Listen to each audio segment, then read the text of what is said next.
All right. If you would find your way to the seats, we are about to get this party started. This is a first time that we've ever done this with Defend the Faith. We're going to be doing a double header tonight. And tonight we have two very special guests. We have the illustrious, the famous Tim McGrew, who will be, he's acting like he doesn't know who I speak, but Tim McGrew will be addressing a pertinent topic related to the Gospels tonight. And then following Tim McGrew, we will have Neil Shinvey, who has a PhD, I'm sure many of you do, in theoretical chemistry. Right? Anyone in here who has that degree? Oh, yeah, I knew that.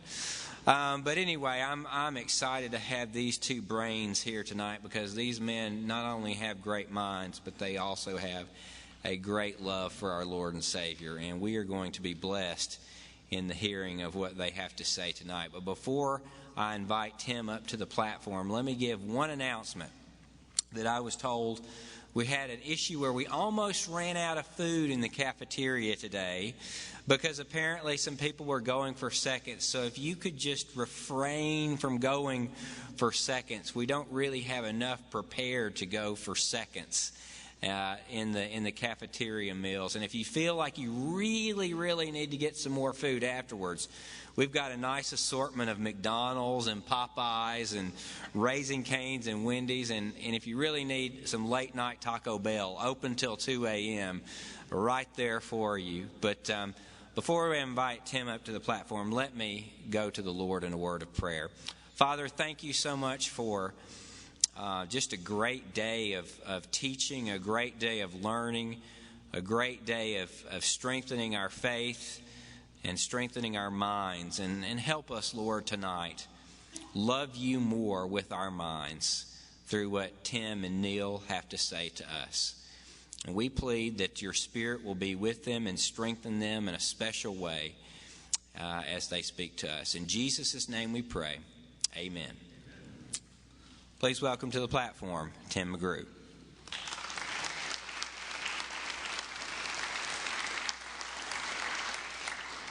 Thank you, Ryan. We are live and ready to go here. I need to make a kind of an introduction to what I'm about to talk about because the topic is one that some of you may think is more suited to the internet level of criticism of the Gospels. And in fact, I'll give you an example of that. But it's also seen in more highbrow circles. Ehrman has made several criticisms of the Gospels that fit this general pattern. And it's not one that I think has been widely addressed in the apologetics community. There is a young man of my acquaintance who's got more than an average interest in apologetics and can answer most of the standard objections that are tossed out at you. But then when this one was flung at him, he was puzzled and said, well, doesn't this have some force? Don't you think that this one is actually going somewhere? And so, moved by that, my wife and I began to do some work on this. So what you'll see here is some of the work that Lydia and I have done together, putting together an answer to this particular kind of challenge, which I call cherry-picking the Gospels. My subtitle may be chosen with a little bit of a twinkle in my eye is How Bad Literary Criticism Masquerades as History. I always like to begin these talks with a verse of Scripture, and so the one that came to mind here was Proverbs 18:17. The one who states his case first seems right until the other comes and examines him. I hope by the time that we're done this evening you understand why I've chosen that as a motto. So let's survey this particular line of attack on the Gospels. Here's the common criticism. The story grew in the telling. As we move from the earliest Gospel to the latest, the miracles become more dramatic. That's what Strauss says. The number of miracles increases. That's what Dan Barker says. The blame for the crucifixion shifts from the Romans to the Jews. That's Bart Ehrman's position, and Jesus becomes increasingly detached and inhuman. Sort of starts out as a very human person who doesn't quite know what's going on, why he is being crucified, and then winds up as an almost docetic figure, untouched by the physical trauma. So tonight, I've got a simple goal. I want to examine the evidence that's brought forward for some of these claims. I want to determine the form of the arguments used to support them, and then I want to illustrate the fundamental mistake, which is an instance of cherry picking that underlies these claims. So, like what? Cherry picking. Well, here's the definition that I'd like to use: selecting incidents from the Gospels and arranging them to form a pattern, and then claiming that this pattern reveals how the stories of Jesus evolved over time when the pattern in question disappears as soon as we look at pieces of evidence other than the ones carefully selected and arranged for us. We don't like cherry picking in other areas of life. We understand that people can give misleading accounts of all kinds of things if they're allowed to select the data. It's one of the reasons that we have an advocate on both sides in a case at law, right? Lawyers are good talkers. Whoever speaks first is going to put things together in a way that looks really convincing. You want someone else available to cross-check it. In this instance, I'm going to play the role of someone else. Our first instance, and I'm doing this partly because I want to illustrate how these things have roots, is from David Friedrich Strauss, a 19th century German critic, best known for his Life of Jesus, which came out in 1835 and was a thoroughgoing attempt to de-supernaturalize, demythologize Scripture. You may think of demythologization as something that's more associated with the name of Bultmann, but actually Strauss, back working 100 years before Bultmann, laid the groundwork for this kind of procedure. So he developed an evolutionary theory to explain how the myths of the Gospels developed progressively. There were sort of little seeds of supernaturalism in the primitive versions, and then they grew and grew and became these elaborate things later on. It's a key part of Strauss's methodology that we start by saying miracles are off the table. Miracles could not happen. And a lot of people will give a pass to that kind of criticism. I like to ask the question, what would happen if we tried to apply that in any other area of life? What if I tried to write, the history of the late 20th century in America, but I stipulated as a ground rule for this, we never walked on the moon? Now, some things would be pretty remote from that, right? You could still talk about who was president when, but other things you'd suddenly go down into deep conspiracy theory territory. And very odd things would happen around the questions of how do you give a historical account of the space program if we never actually walked on the moon? How did that happen? Strauss is laying a ground rule here that is problematic. Are we good? Check. He's laying down as a ground rule that miracles can't happen. And so if miracles can't happen, then you have to make what you will of the data. Somehow these stories got told. The stories are there. We can't get around that. So what do we do? How do we take account of that? Well, here's how Strauss orders the Gospels, not an uncommon ordering. Matthew and Mark early, Luke middle, John late. Okay. That one can quibble with that, but I'm willing to grant him that for the sake of the argument. Let's go. Here's how he does his cherry-picking argument. He says, Matthew and Mark give the story of the healing of Jairus' daughter. And you'll remember that she's near death, maybe dead, when Jairus comes to beseech Jesus. Okay, but when he comes, she's just sort of at the cusp. Either she's dying or she's just died. But Luke tells a story in which Jesus raises the son of the widow of Nain. And he's actually dead, and he's being carried out to be buried. But if you move on to John, John tells the story of the resurrection of Lazarus. He's actually dead and buried. So you see the trajectory. Jesus' powers of raising the dead are being magnified as we move along. So Strauss says here we have a mythic trajectory. Jesus' power is being made to look greater and greater as we go along, with 3 data points. 3, is that a big number of data points where you come from, Neil? No. Right. Okay, let's add some data points. But Strauss tells us not only that the trajectory is one of magnifying Jesus' miraculous abilities, but also that Luke and John represent a later elaboration. So they're not just lined up. Like you can line up 3 books, and it doesn't mean that the first one was the primitive and the others were rewrites of it just because they're bigger, right? But no, there's an actual connection here. They're a later elaboration of those myths. So there's definite editorial direction going on here. Okay. Matthew, Mark, and Luke all represent Jairus' daughter as being dead by the time Jesus arrives.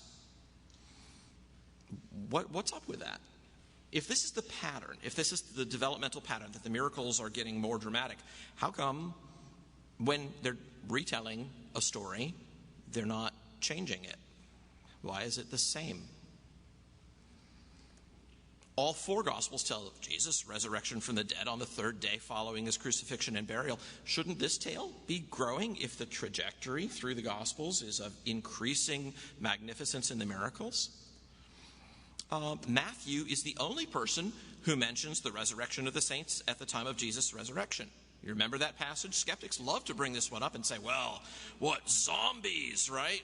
Wandering around Jerusalem after the resurrection. But just let's point out, that's in Matthew, which is supposed to be one of the early ones. That's not in Luke, that's not in John. That's a pretty dramatic event. If the trend here is to magnify the supernaturalness of the event, why does it get dropped after the earliest level, according to Strauss's own way of ordering things? In Matthew 20, Jesus heals 2 blind men outside of Jericho. Story in Luke 18 mentions only 1, but Luke is later. How does that fit Strauss's pattern? Do you see what's happening here? He's taken a few things, he's lined them up in a certain way, he's waved his hand and he said, there, that's what's going on. And all that you need to do in order to see what's wrong with this argument is open your Bible and start reading. I wish more people would do this. I had a conversation in a coffee shop a few years ago with a young woman, adult convert, lovely young Christian. And she made a confession to me. She said when she first became a Christian, she was so excited. She wanted to learn more about Jesus. She ran down to the local library, went to the religion section, and pulled off the shelf the first book she saw with the name Jesus in the title.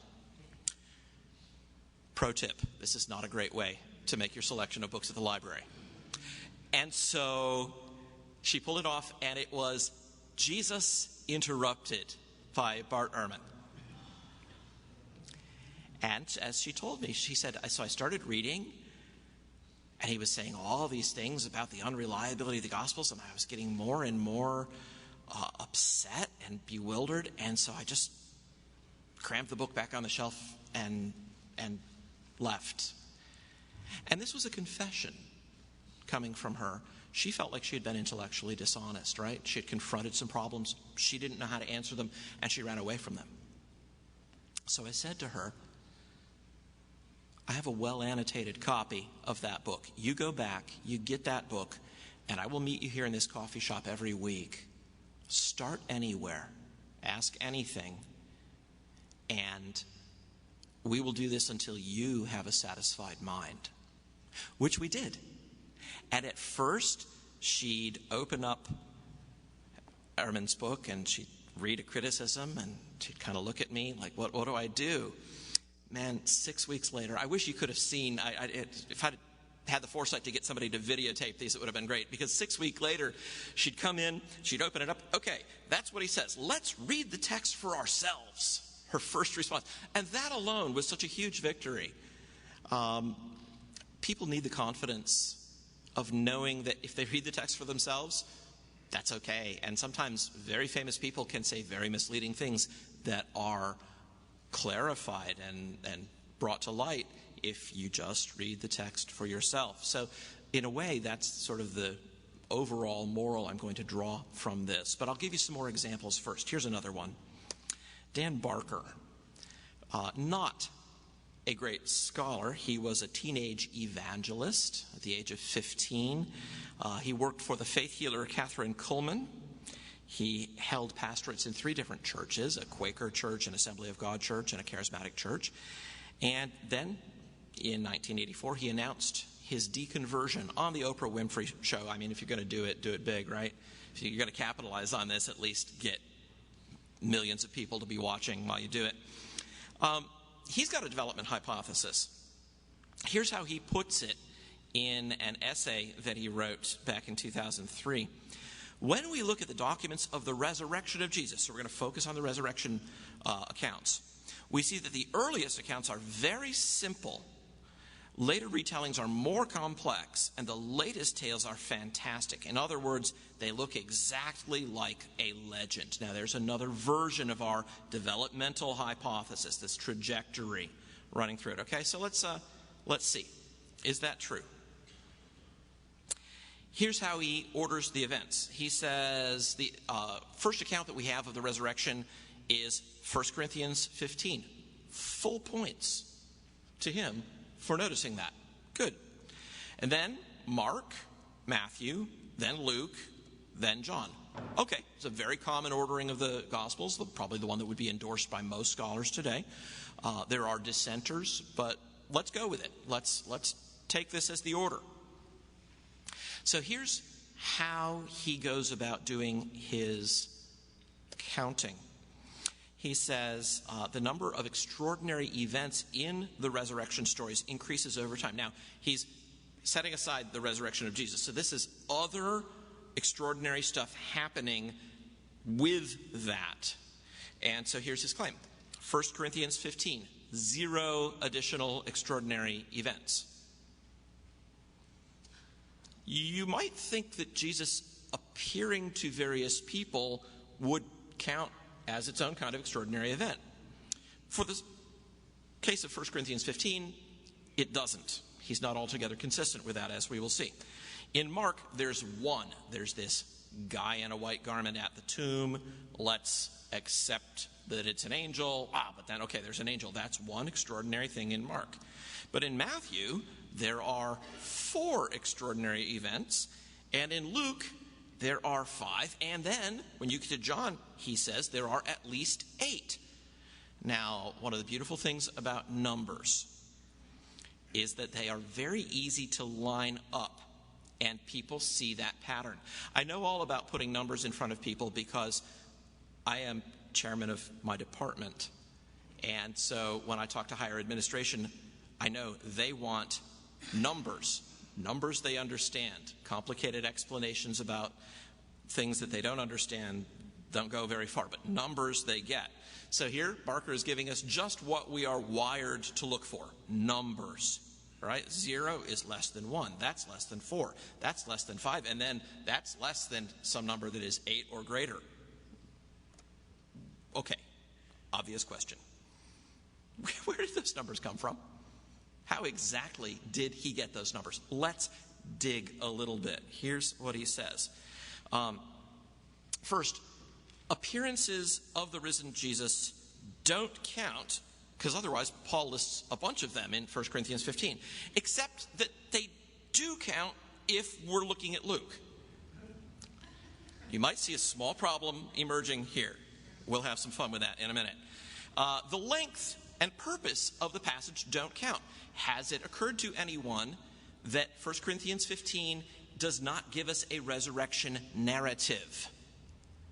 That's not the kind of piece it is, right? We have a creed there, not a narrative of events. Hey, well, why worry about that?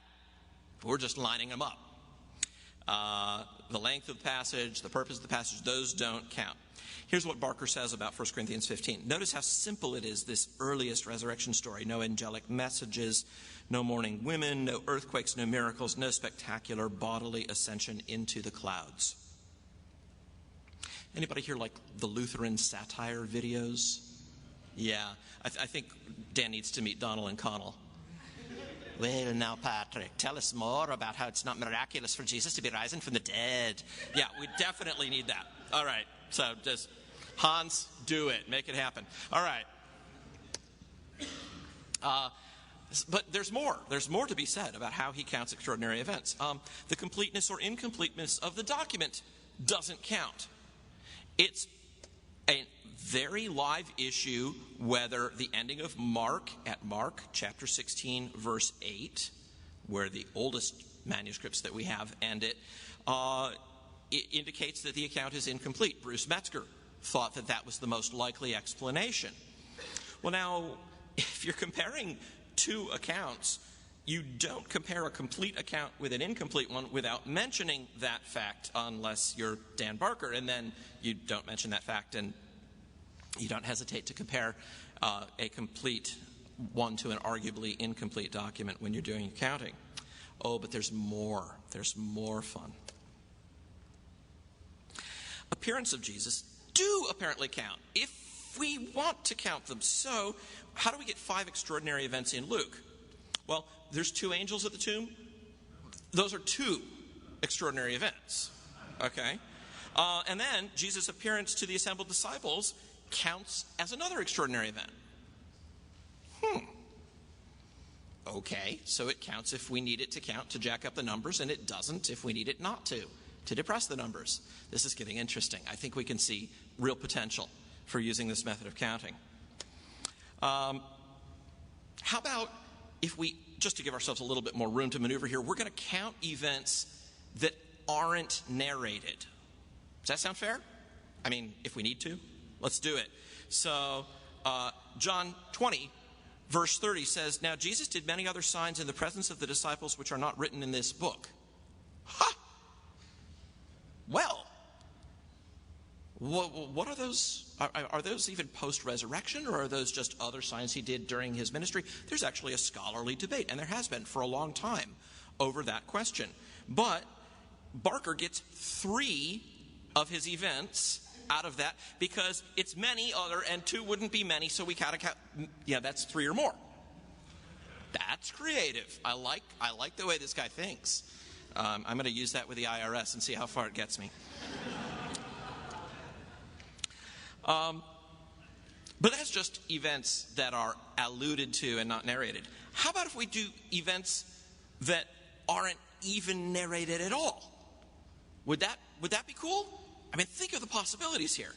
So here's what he tells us. John's resurrection story, this is a direct quotation, has real angels, bodily appearances, including a now you see him manifestation through shut doors, the fish story miracle, and an ascension. An ascension in John. Really? This is a textual discovery of the first order. We definitely need to see this. I was unaware that there was an ascension of Jesus in the Gospel of John. That's really cool. I love it. Yeah, let's just count stuff that isn't there because we can.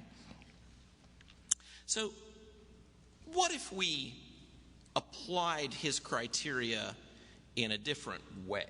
We could get the following Barker count. Let's see. If we don't allow things that aren't in the text at all, and if we don't allow things that are alluded to that might not even be relevant to how he's counting, then I say we give John 3, because I'm not going to double count the angels. That's going to pull Luke down to 2. Matthew will still have 4. Mark's going to have 1, and I get to count appearances, right? So 1 Corinthians 15 is going to have 345. It's, 500 people at once, of whom most are now living using Barker's method. I'm going to say that's 251. And Okay, and if you happen to go back through this and say, wait a minute, you're not applying your criteria consistently even to get these numbers, I'm going to say, well, I'm just doing it like Dan is doing it. So, yeah, all right. By this kind of reckoning, the story of Jesus' resurrection has clearly diminished in the telling. I am not actually arguing that it's diminished in the telling. I am arguing that this is a thoroughly bogus way to go about trying to read the Gospels. Please. And there I would leave it, and it might not be worth your attention were it not for the fact that it has more prominent advocates.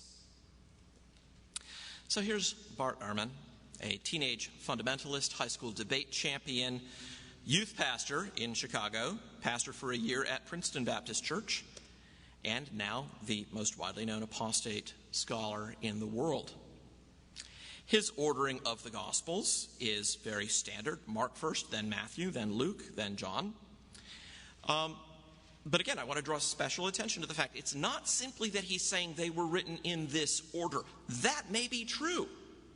There's certainly evidence to be adduced for that. But he says that later authors mostly just edited and embellished the work of the earlier ones. Now, tomorrow morning, we'll talk in more detail about some of the evidence that we have that what the individual gospel authors are bringing is not simply literary imagination. They have independent sources of data. We'll talk more about that tomorrow. Think about this. When you read a line like this one, which I'm paraphrasing from a prominent textbook in the New Testament, when we compare parallel gospel stories, that is to say, when we engage in redaction criticism, ... Now, redaction is editing. And we need to be very careful about the assumption that just because we have two stories of the same event, one of them had to be simply an editorial reworking of the other. That might sometimes be true. It is not, however, the only possible explanation. More on that tomorrow. So, Ehrman actually has several developmental hypotheses, and he pulls these out whenever they're handy. As we move from earlier to later Gospels, the Gospels, here's one, progressively shift the blame for Jesus' death from the Romans to the Jews. This is one that Bart brought up in the debate that he and I had. Some of you may have heard it this past summer. Another one, which he talks about in his book, Jesus Interrupted, is that Jesus becomes increasingly detached and inhuman in the crucifixion narratives. He's very human, vulnerable, crushed, bewildered in Mark, and then as you move on through the narratives, he becomes less and less and less. So let's look at these one at a time. We'll start with the anti-Semitic trajectory. Here's what he said about this in our debate. The most striking feature of the traditions about Jesus being condemned to death is that Pilate becomes increasingly innocent with the passing of time and the Jewish people become increasingly guilty. That's because as Christians were telling and retelling their stories, they were in heightened situations of antagonism with Jews. And Christians began portraying Jews as the ones responsible for Jesus' death. And so that's why in the later sources, Pilate has to have his arm twisted, because that shows that in fact it's the Jews who were at fault. Bart is a past master in the art of spinning out a plausible line. Does anyone notice anything odd about this particular one? Who was Saul of Tarsus? Hint, he was not a notable Athenian philosopher.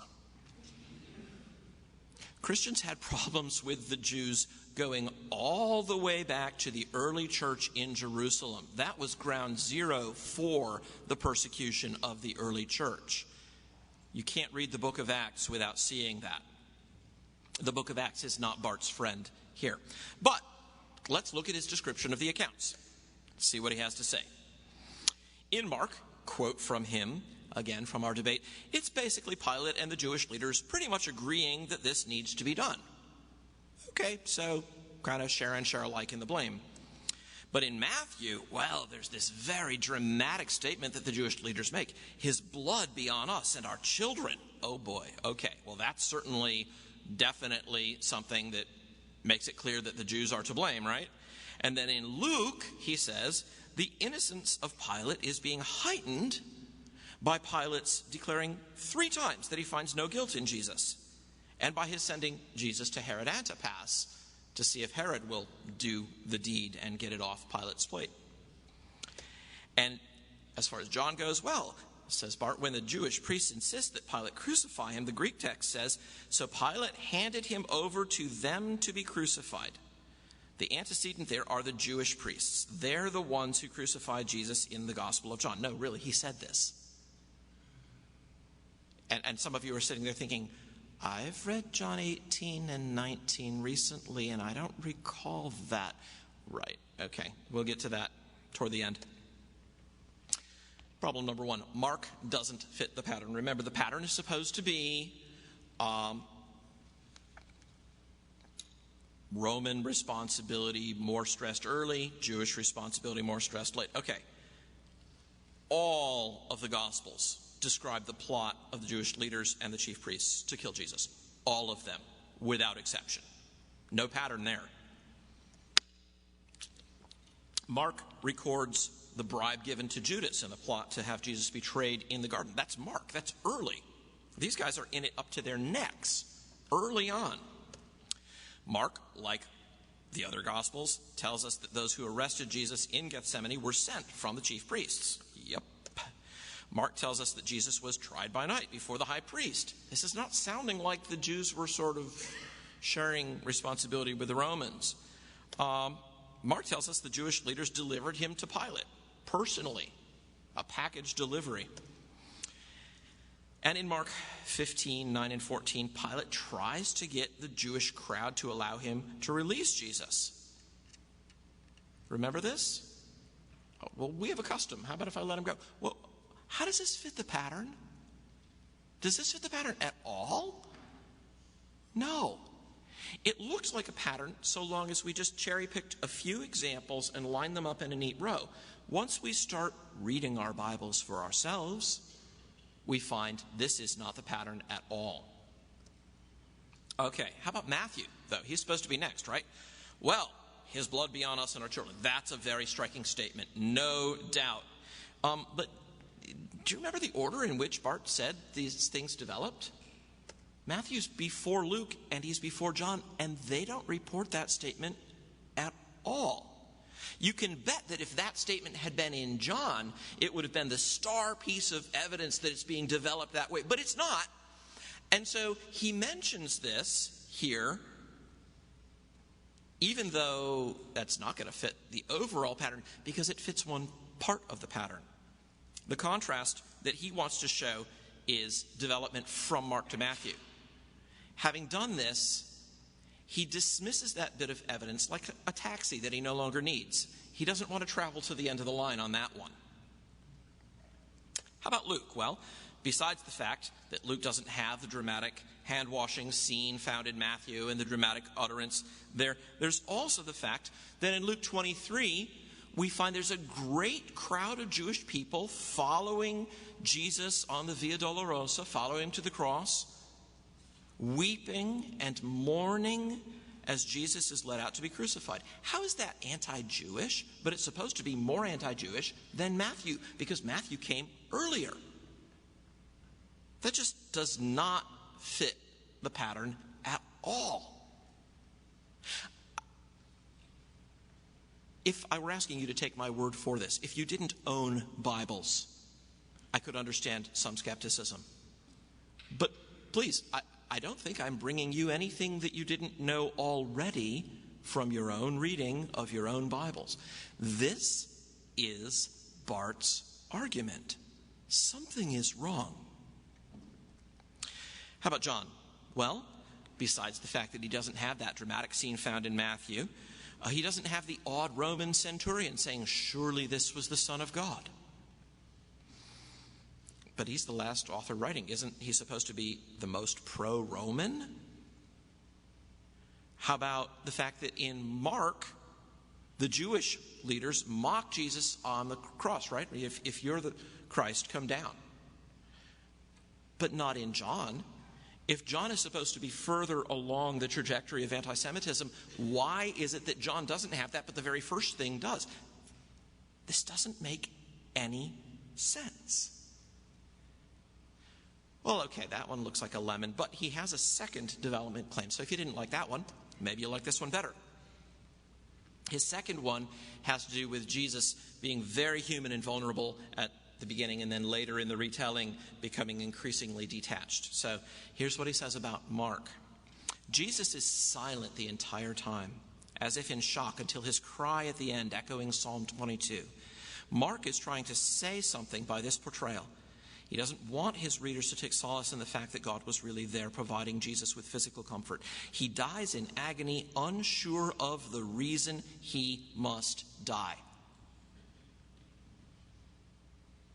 Let me stress that last clause. He dies in agony, unsure of the reason he must die. These are Barth's own words. If I had more time, I would also take us back to the context of Psalm 22 and the meaning of that to a Jewish mind. But let that be. There are bigger fish to catch here. Here's Ehrman on Luke. In this account, Jesus is not at all confused about what is happening to him or why. So see the contrast, supposedly, with Mark. He is completely calm and in control of the situation. He knows what is about to occur. He knows what will happen afterward. This is a far cry from Jesus of Mark, who felt forsaken to the end. Oh, man. Let's just stop and look at Mark. Jesus doesn't know what's happening to him in Mark. How many passages can we think of off the top of our head?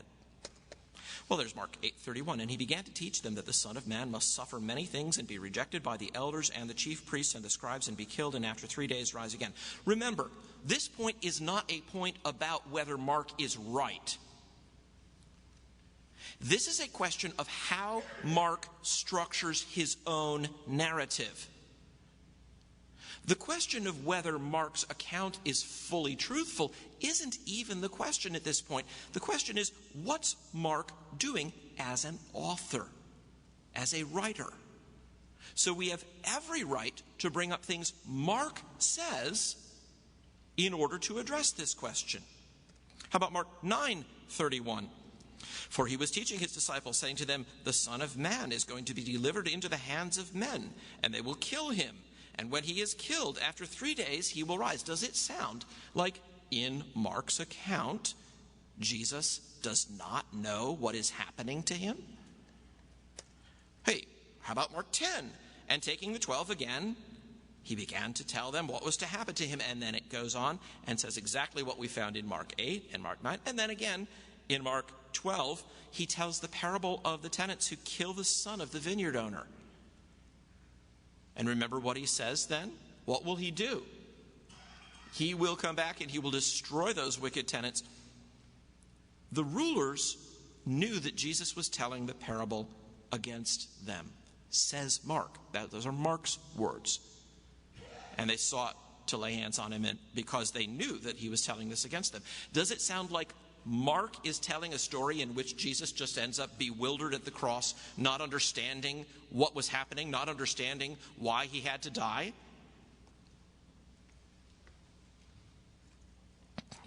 Oh, wait, I'm not done. I have more to say. In Mark, as in all of the synoptics, Jesus is asked this question by the high priest, are you the Messiah? And he says, I am, and you will see the Son of Man seated at the right hand of power and coming with the clouds of heaven. Does this sound like a guy who doesn't understand why he's been arrested and why he has to die? But that's not in John, which is the last gospel. Something is desperately wrong with this trajectory theory. Still more problems. Of all the gospels, only John, the last of the gospels, records that most human admission of physical pain and weakness when Jesus on the cross says, I thirst. How is that supposed to be possible if in John we have the most detached, triumphant, non-suffering Jesus who is in complete control of every aspect of the situation? Here's the moral. There are no trajectories, no broad, clear signs of development from one gospel to the next that would give us reason to suspect that the stories were being successively elaborated in some general way. There's a mixture. People tell certain things at greater length than others. People stress certain incidents. Luke omits a whole bunch of stuff from the center of Mark. How many of you have heard of the great omission in Luke? Right? To go with the great commission, at the end of Matthew, there's the great omission where Luke, following Mark for a while, suddenly hits something around Mark 6:40 something and just skips over a whole bunch of interesting stuff. They have their own purposes. No one needs to deny that. Those purposes may even be to stress certain things. That's fine. That does not mean that they consider themselves licensed to write fiction that would gradually increase the majesty of Jesus, his inhumanness, his divinity. That's not what that means. And more and worse, all that you need to refute these claims are a Bible and a pencil and some common sense. That's all it takes. Open your Bible. Read the Bible for yourself. When someone focuses your attention on one passage, read around. Don't just read a verse. My friend Greg Kokel likes to say, never read a verse of Scripture, ever. Always read an entire passage. Read the context. I confess to you, I'm bewildered as to why this argument exerts such power over people. I think maybe it's because they believe that the patterns exhibited encompass all of the available data, and they take that on trust. Never take that on trust. The very first requirement, if a Christian wants to become a serious apologist, is that you become personally acquainted with the Scriptures. Never allow anyone else to do that for you and get in between you and the text. Read it for yourself. I go long in many of these, so I'm going to cut off at this point and allow any of you who would like to come up to the microphones and ask any questions, and then we will hand it off to Neil. So we have some Q&A. How much time do we have here? What's the clock on this, Ryan? I'm early. Oh, wow. Oh, don't tempt me. I'm a professor. That could be dangerous. That's your call. Let's call it. Let's just do it, right? These things are long. There's lots to do. Let's just go ahead and let people come up and... Yeah, any question. I won't take his word for it. Yeah, any questions you got, bring it.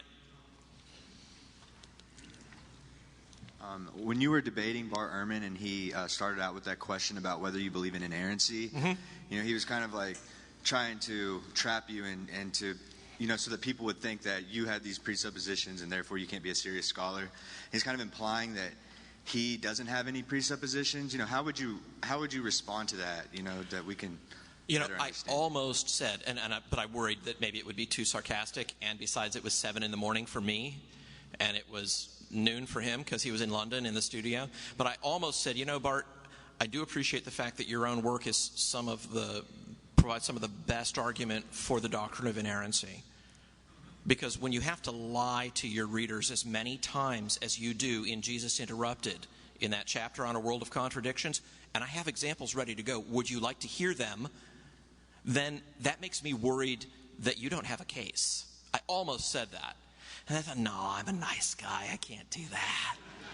And besides that, just 5 minutes before we went live, we'd been doing our sound checks and everything on the air, and Bart and I were chatting a little bit, and I said, look, my purpose here is to argue that these are generally historically reliable, so I'm not interested in debating the inerrancy. What's the very first thing he does?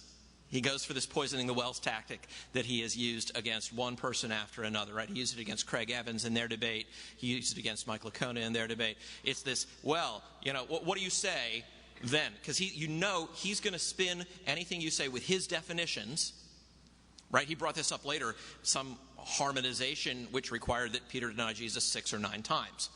And he's going to say that's what you have to do if you say yes to the inerrancy thing. And, I don't know any evangelicals who think that Peter denied Jesus 9 times. Do any of you know anyone who thinks that?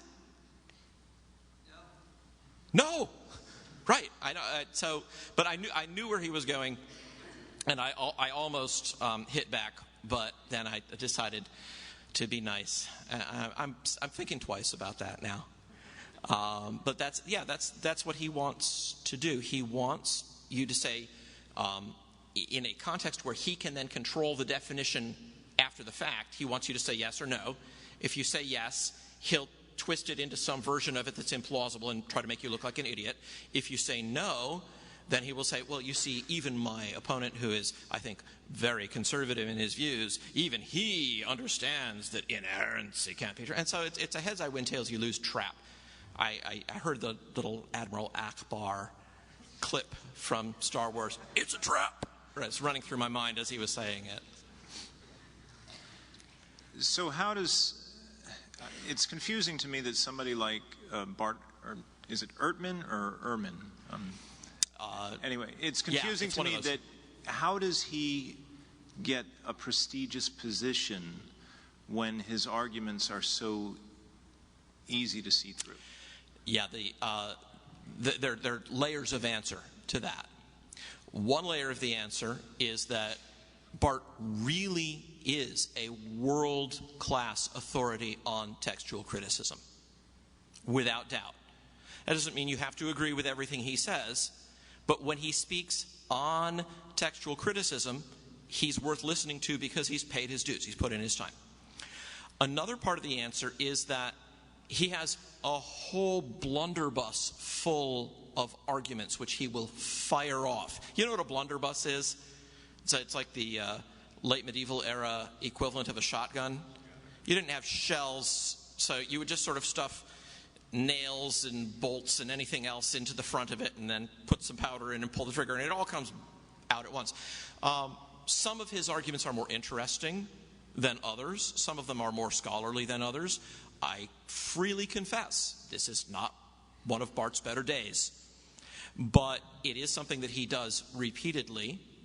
And so your question still deserves a third part to the answer, and that is people do not obtain fame and wealth and prestigious university positions by arguing that the Gospels are historically reliable accounts, and if they say that something happened, that's a really good prima facie reason for taking it that it happened.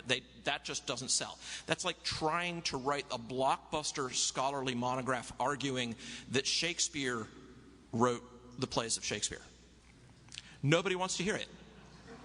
It's not interesting. It's not sexy. It doesn't sell. It doesn't put you on the New York Times bestseller list. So Bart has traveled a well-worn path of telling people what they want to hear, shocking other people, and sounding urbane while he does it.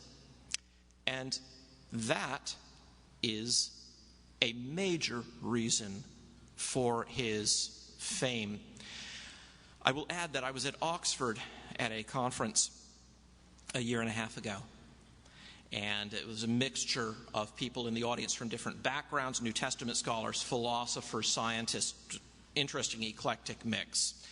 And during a Q&A session, someone in the audience grabbed a hold of the microphone and went on at some length about how what we all really needed to do was read Bart Ehrman, and if we did this, we would discover that these are the things that really happen, and we'd find out what real scholars think about it.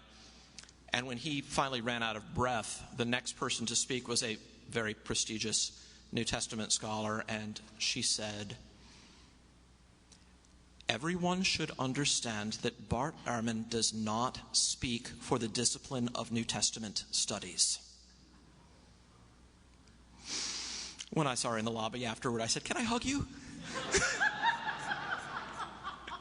So, yeah, his professional colleagues absolutely respect him as a textual scholar, and they will take seriously what he says on that issue, whether they agree or not with his conclusions.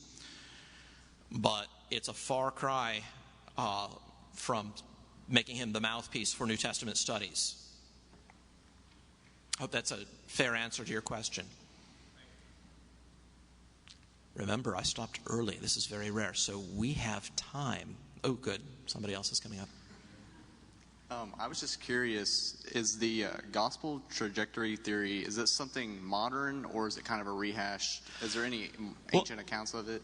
Right. So as I pointed out, this goes back to Strauss at least. And there was a big wellspring of criticism that arose early in the 19th century, early in the 1800s, attacking the Gospels and really raising questions that had largely never been thought needed to be raised. I don't mind people raising questions, but that kind of a trajectory theory is the kind that I think it was really got a good kickstart. It may not have been the absolute origin of it, but that was really something where it got off the ground in the early 19th century. Earlier critics tended to try to look for something a little bit more direct, for something that, say, would show that Matthew did not write the first gospel, commonly attributed to him. And so Barth follows in the steps of those people too. He will say, well, if you read, this is in Jesus Interrupted, if you'll read Matthew chapter 9 about the calling of Matthew, it doesn't say, and he said to me, follow me, and I got up and followed him. It's not in the first person.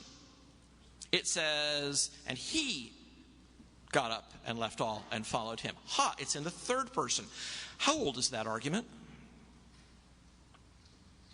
It goes back to the year 397, when Faustus the Manichaean tried to use it against the wrong guy. You know how sometimes people can try to pull something against the wrong guy, right? You know, it's just like a mugger deciding that he's going to try to rob Chuck Norris. And Augustine just grows incandescent in his reply. He says, Faustus cannot possibly be so ignorant that he does not know that authors frequently refer to themselves as if referring to another. I won't even give examples. They're too well known. And indeed, they are. First line of Xenophon's Anabasis speaks about Xenophon in the third person. Caesar's Gallic Wars speak of Caesar in the third person all the way through. Josephus, in his Antiquities and Jewish War, moves back and forth between those, but whenever he's an actor in a scene, he refers to himself as if he were some other guy in the third person. The Sithica of Daxippus, we could go on and on and on here. This is just the common way of writing. Well, Faustus, says Augustine, thinks himself wonderfully clever here. But really, he just doesn't know what he's talking about. But it was those kinds of things that tended more to draw the focus and the attention, that or apparent contradictions in the narratives. And I have a whole series of talks on those kinds of things. But I think this got really up and running mostly in the 19th century. But if you're reading around in earlier literature and you find examples, write to me and tell me, because I need to know that. The good folks at apologetics.com asked me to be a senior research fellow with them, and so they gave me this wonderful email address. How cool is this? tim@apologetics.com. And we tested it, and it works. So you can actually send me email, and I will get it if you send it to tim@apologetics.com. So isn't there some Monty Python-esque line that I should be remembering about the one who is called Tim? Anyway, all right. More questions. Go for it. Tim, do you recognize how consistent your the final part of your answer to the previous questioner at this mic was with 2 Timothy 4:3 that says, the time is coming when men will prefer myth to the truth. Yeah. Boy, do they ever. And teachers who will say things that tickle itching ears. Wow, yeah. I sometimes think that there are all these little things that actually do qualify as prophetic, studded through there, including that wonderful line from the parable of the rich man and Lazarus. that they have Moses and the prophets, and if they don't hear them, they wouldn't believe if one were to rise from the dead. Truth, hard truth, but truth. I hope this is fair to ask off the cuff, but can you think of any examples of believers doing this kinds of cherry picking about passages out of the Bible that will damage our case in talking to skeptics? Oh, wow. Do I want to go there? We have a desperate need for greater biblical literacy because people pick up things and spin them around and try to say crazy things. Sometimes I think they're just caught off guard and they say the first thing that comes into their head. Don't do that, please. Or if you're going to do that, don't admit that you were at a conference where I was a speaker. Just don't make things up. If you don't know the answer, say, I don't know the answer offhand, but I'm willing to go and do some work on that. I'll get back to you about that. That's a fair and honest answer, and no fair person will refuse to give you that space to do that. If it's just a troll and this person tries to start berating you for not knowing everything off the top of your head, then you know that you have encountered what I call a Google jockey. A Google jockey is somebody who has made no careful study of any subject whatsoever, but makes up for that by doing really, really quick Google searches and coming back to you within a few seconds with the first thing that catches his eye when Google returns. Did you know that there is no such thing as instant erudition? Google is not a substitute for scholarship. There is no royal road to knowledge. You take an amateur and you give him Google, and that will give him loads of information, and he may even just once in a while catch a real scholar in an error here or there, but it will not give him the kind of expertise that will allow him to sift solid answers from nonsense. And solid answers and nonsense can look a lot alike if you don't know what's going on. If I put up a page of pure mathematics up on the screen, probably Neil could sort out what's going on, but would the rest of us be able to say, oh, this is a real proof, or wow, that's just horrible abuse of symbols? No, we don't know. We just look at it and it's like it's all confusing and all, I don't know. And then people deferentially take that. But this is the reason that I think you have a lot of really crazy theories circulating today in the atheist community. And I say this with real love for some of the people who are stuck in that community. Atheists out there, y'all need to get out more.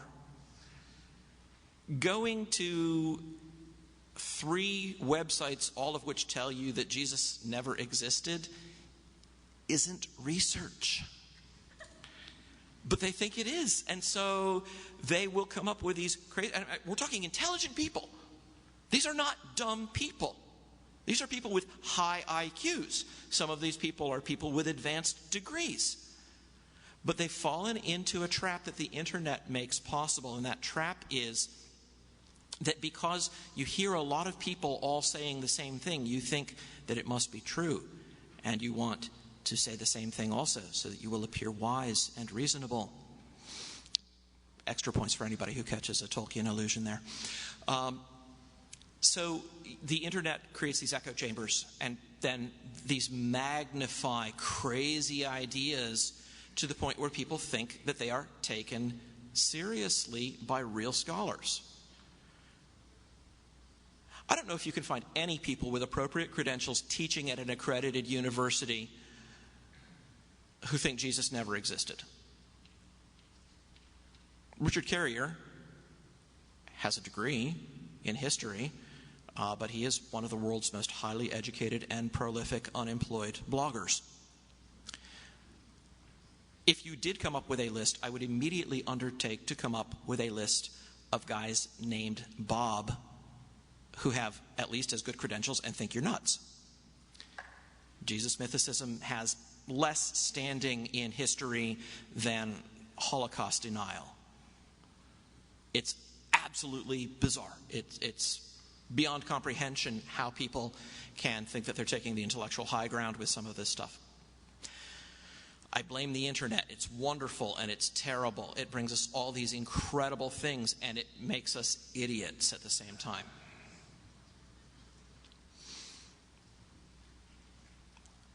I'm game for one or two more if you want to. Oops, somebody's coming.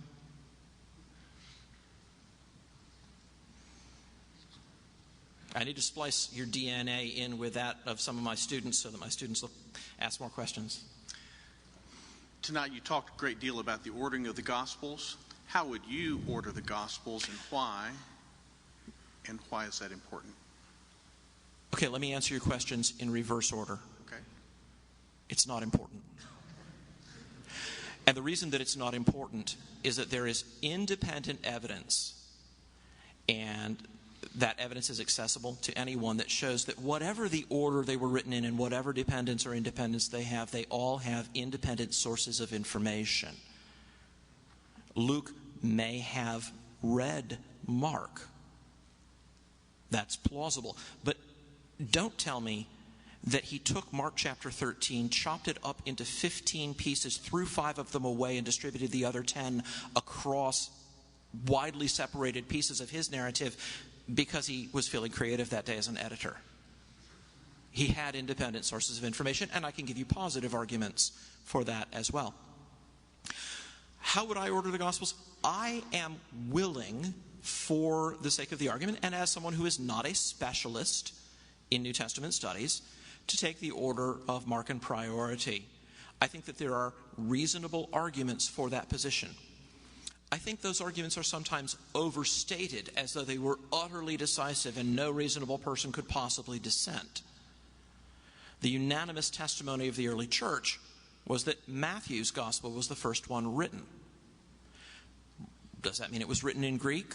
Well, no, they say it was written in the Hebrew tongue, but we have a Greek Matthew. So Zahn's hypothesis has always seemed to me like a reasonable approach to this, that Matthew wrote his gospel originally in the Hebrew language, in Aramaic. Mark published his gospel in Greek, and then Matthew filled out the story using a lot of material from Mark, but with also all the distinctive material that's in Matthew and not in Mark, in a Greek version, which we now have. But that's a conjecture. Before you stone me for raising that conjecture, remember that the Q hypothesis is already invoking imaginary documents. So at least here we have some testimony for the existence of any document that we don't actually hold in our hands. I hold that lightly. In fact, here's a threat.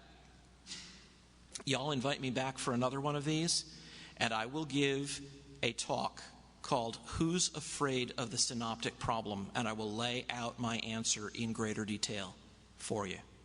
Deal? All right. Good. Anybody else?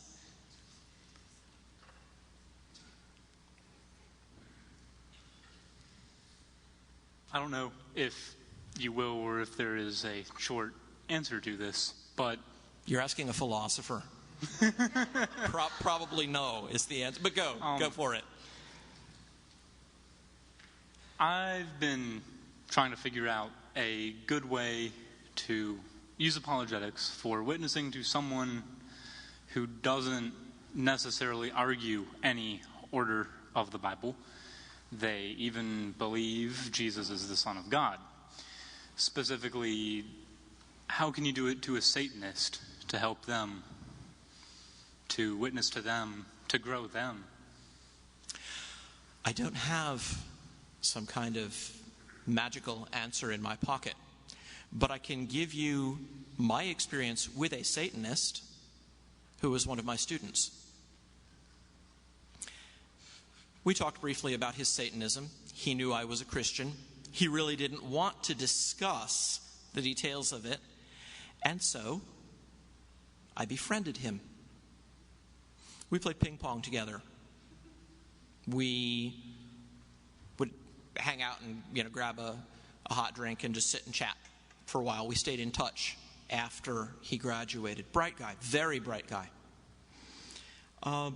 We renewed contact 2 decades on, and just in the course of our conversing, I brought up the Satanism thing. He said, yeah, I realized that if I was really a Satanist, then I believed in that whole thing where there's God, and then I was on the wrong side, and that really bothered me. So I dropped that pretty quickly. I didn't have to argue him out of it. He saw the problem himself, but he was willing to talk with me because I had built a relationship with him. He's a very gifted photographer, and a few years ago he sent me a lovely print on canvas of a photograph he had taken. It's a sunrise, and there are hills, and in a gap in the hills, right where the sun is rising, there's a cross. He sent that to me, and he said, I called this when even the telephone poles are trying to tell you something. For what it's worth, that's all I have on Satanism. If you want somebody with more expertise, I am not your man.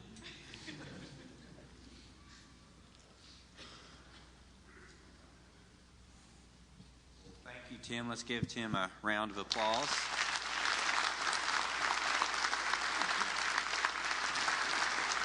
Tim will be around tomorrow, and he will be having a plenary here in the morning, and he'll also have some breakout sessions this week, so be sure to check those out.